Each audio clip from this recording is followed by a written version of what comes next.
Between its progressive history, Canada's Supreme Court, and far-left leader Prime Minister Justin Trudeau, our northern neighbors are gradually forcing Christians into the closet.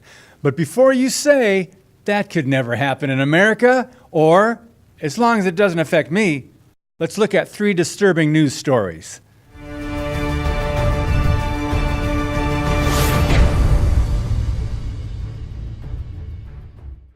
Just across the U.S.-Canadian border, a Christian bus driver was arrested and charged with a hate crime for evangelizing. Bill Watcott gave out gospel pamphlets at a pride parade saying homosexuality can lead to diseases, which it can, and Jesus can save gay people if they repent of their sins, which he can.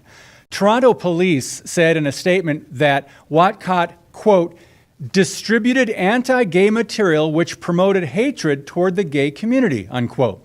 Now, the 51-year-old Christian man was charged with willful promotion of hatred against an identifiable group, namely the gay community. Apparently, they've reinterpreted John 3:16 to suggest God so loved the world, except for the LGBTQ, that he sent his only son, Jesus Christ, to give his life as a ransom for the sins of whoever believes, unless you're in the LGBTQ community. This must be the new liberal translation of the Bible. Bill Watcott was not only fired from his job, but faces 2 years in prison as well. Not surprisingly, Justin Trudeau became the world's first national leader to march in a gay pride parade 2 years ago in Toronto, a proud first for his Liberal Party, a party that also, by the way, introduced a bill that would punish perceived discrimination of transgender individuals with up to 2 years in prison. Now, if you missed it earlier this year, Ontario province now allows people born there to remove male or female from their birth certificates and opt for a non-binary or unknown gender designation.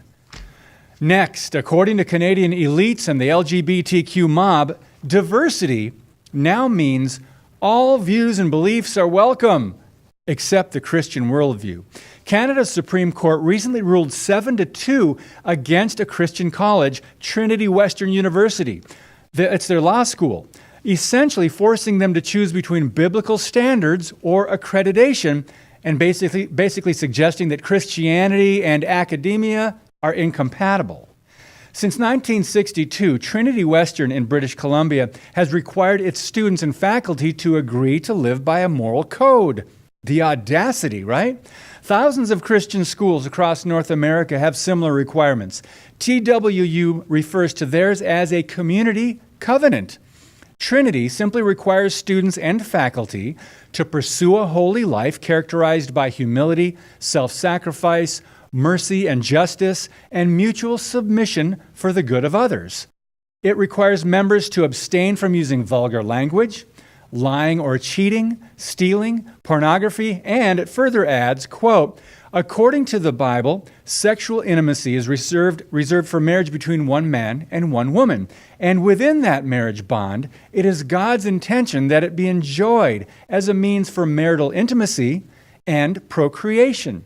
But don't be too quick to bash Canadians. Americans have gradually allowed discrimination against Christians in our own education system. So it would be foolish and naive to think religious intolerance won't increase in the U.S. as well.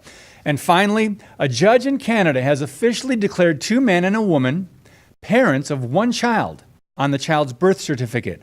The unmarried threesome are in a relationship together known as polyamory, meaning many loves. The judge's reasoning? Times change. He explains, society is continuously changing and family structures are changing along with it. This must be recognized as a reality and not as a detriment to the best interests of the child. Truth is eternal, and free speech should be protected. But this debate over what is best or what is in the best interest of children will continue. It's a debate that will soon find itself in the courts of America. I'm David Fiorazo. God bless you and keep speaking the truth about things that matter.